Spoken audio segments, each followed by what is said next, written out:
see that enough. All right, Coach. I guess I got the honors right here for you. Just the eagerness to kick it off or tip it off. Thank you. Correction. Just a couple of days away here. So how excited are you guys? Well, especially after coming, watching the football game Saturday, how can you not get more excited? We had a great weekend at Cal Poly, and I think that kind of energy, enthusiasm, success with cross country, winning a conference championship, I believe. Football team grabbing a co-title this weekend. Our guys, I think that I bring this up because the relative importance of the fact that our guys were down at the barbecue handing out schedules, and that adds to an enthusiasm about being in a college town and being in an atmosphere where there's 5,000 people getting ready at a barbecue and Oktoberfest, and we feel that energy in the air. Fall sports helps men's basketball get excited for men's basketball. We go through that 4 to 6 weeks of a dance, going to school and practicing without games, but now that dance is over and we're allowed to actually play against some new people and new blood, and I know our guys are in a salivation mode, looking forward to actually playing some new faces. I know O'Brien has hurt. Anybody else banged up, or are you guys close to full strength? What's Unfortunately, yes, we do have a few problems. We had great health 2 weeks ago. We said we had 15 healthy bodies and we were undefeated.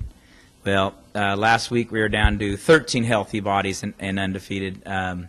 We lost Chris O'Brien for 2 to 4 weeks with a dislocated shoulder through a weight training accident, and Will Donahue's been inflamed Achilles. It's been nagging him for 2 to 4 weeks, and so we finally gave him 3-4 days off to try to see if that will kind of the inflammation for that go down. And they're also looking at Reese Morgan. The last minute of the last practice ended up pulling his back and missed a couple 2 or 3 days as well.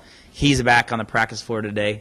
Donahue's went through drills this morning. So these are typical nagging. I mean, Chris O'Brien's a little more serious, but I think conditioning-wise and timing-wise, we lose a little bit of them missing 3 or 4 days. But again, it's not season-ending, threatening stuff. But as a coach, you still get a little antsy because you want all your bodies at all the time. But the reality is, we're just going to always have somebody with that nagging injury, somebody with that.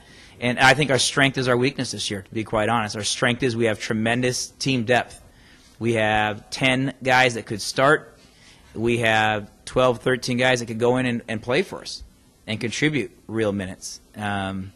So sometimes that's a great strength when you have some injuries and foul trouble. Other times that can be a weakness in the sense that you have enough options that maybe the flow of a team who gets those consistent minutes. And I expect for that to be kind of an issue for us up through Christmas as we weed it out and play different combinations of players, different styles, and try to figure out who's the healthiest, who's the hottest, who's the best player to play against certain teams and certain styles. And so I'd rather have that problem than not enough. I would take too much depth as an issue. I think everybody likes that as an issue. But it still can become a problem of timing and reps. I don't think it was last week. It was recently. The Big West media poll came out, and we know that the media knows pretty much everything. So I'm sure you got to look at those. Yeah. You guys were picked to finish fairly high. Did you? Yeah. When you looked at those rankings, I obviously don't mean anything, but there's expectations with this team. You like that? Do you like the absolutely where Cal Poly is now thought of in the Big West? Well, I'm starting my 25th year of coaching, and I can tell you that I'd much rather have people think we're going to be pretty good than we're going to be pretty bad. And that means that they have a respect level for what we've done the last 2 years. We were picked the last when I got the job. We finished 5th or 6th. We were finished 5th or 6th last year. We finished 3rd. And so I think we've exceeded some expectations on where we were and how we finished. And it means that we have a degree of talent that they respect. Not just the program, but the student athletes that are on the floor, they respect the level. I think that's critical, that we have guys that the people respect. It means that we can compete any given night. And again, we know that ultimately you got to play the games on the floor. But we also think it's critical for recruiting.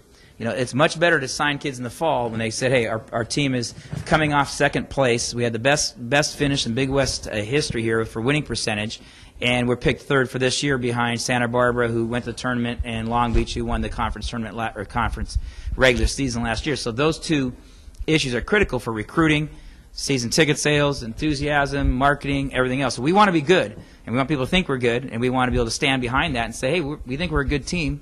If we don't bring it, then other teams will, and we won't win the game. But we want that mentality, and I think we're getting comfortable with that. Not too much altitude sickness, as we call it. Joe, last year you talked about your team's goals all the time. 500 or better at home and all that kind of stuff. What are the goals you guys have set forth for this season? Well, I could bring up the specifics later on as we kind of went through them last week. We chop it up, we break it down into 7 or 8 different areas, and maybe another time we have more time to look at that. But a lot of them have to do with the number of conference games that we have at home, a number of conference games on the road, or preseason conference games. We even have it broken down to what we call guarantee games. We want to win one game where we're supposed to lose, so to call it. We're the underdog because they're paying us to go to their place, and that would be a USC or UNLV or DePaul or St. Mary's, in which we got a 2-for-1 for them. So those are 4 games that are underdog games that we're getting paid to play them, so to speak. So we want one of our goals is, hey, one of those 4, let's knock it off, knock somebody off, and then we look at other things that from regular season, overall number of home games that we have. If we have 15 home games, I think we have 10 as our let's win 10 home games. So we road games, let's split on the road games on the road. So we never try to get too excited because we won one game, too disappointed because we lost a game. That you take the body of work and say, okay, we have it broken down to neutral court games at Las Vegas when we play Morgan State. There's 2 games there. Let's win one of those games. And we always want to meet our goals, and we say once we've met that goal, we get an extra bonus point to exceeding a goal. So we can go one more above 10, go there so that you're saying, hey, let's exceed that goal. And therefore, if we don't meet a goal in another category, exceeding a goal in one category helps you. So it's it's kind of metrics. It's metrics into your success level. So it's not just this, let's just play. Every game is on that schedule in a goal and then there are other goals that break it down from field goal shooting percentage to rebounding, out-rebound the opponent. So 75% of the time we want to be able to out-rebound. We want to be able to have a better field goal shooting percentage, holding their 3 points. So there's individual game goals and there's entire season goals that we break down. And we go back to those on a twice-a-week basis. Every day after a game, we go back to the board in the locker room and measure those goals and literally take a felt pen marker and mark off where we accomplish it. So it's very visual and attainable, and then we get that kind of biofeedback to see where we're at. And I think it helps guys focus in that every game has a degree of importance. Notre Dame de Namur is a home game for us. We want to win a home game at home here and start putting X's on one of our major goal sheets of 10 of our 15 home games. Do we have 15 home games or 14? Let's see. So you got a schedule out there. I thought it was 15 home games. So I think it's 10 there. So let's say exhibitions in an hour. Do you know your starting 5 yet? I actually, without trying to play any cat and mouse, really don't. Based upon last week's injuries, last week's performances, and the incredible strength being our weakness, that we might feel like we're leaning one way and give a guy a shot with the number 1 unit for a day or two, and inevitably somebody else pops their head up and outplays them for 2 days, which is great for competition. And I think it's a real plus because you just can't have a down day. And a great example of that, we had Matt Tichnell as a 12th man a week ago, and his practices over the weekend were just so outstanding. We're like, oh, he's without a doubt one of our top 6 or 7 defenders on our team. And so we've already said, hey, in certain situations we're ahead by 4 points with 22 seconds to go. We got to defend the length of the court. We got to get Titch in the game. And that's the critical part about our team, both strength and weakness that way, is that we have a lot of different components to try to figure out.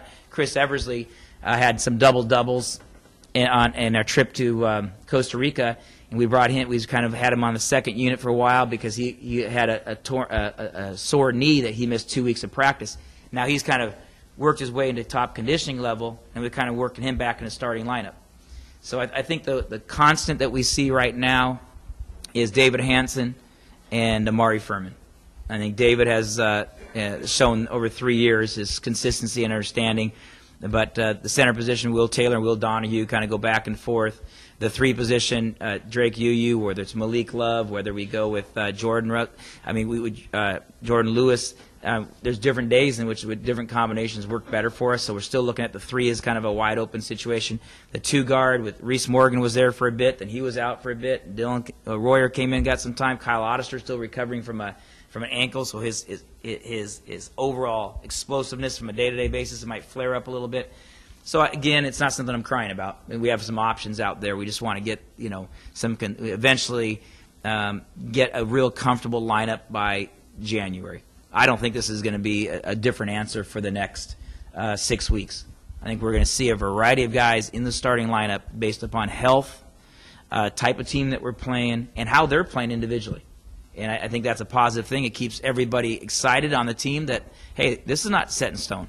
If I'm playing well, I got an opportunity to start, get more playing time. If there's a team that's pressing, we could go with Jamal Johnson as a starter against a highly aggressive full-court pressing team. We could have Jamal and Amari in the backcourt with Malik Love, who was freshman of the year, as a three-man, who gives us more pressure. So I think it's a good problem to have until January. And I want to settle down by January.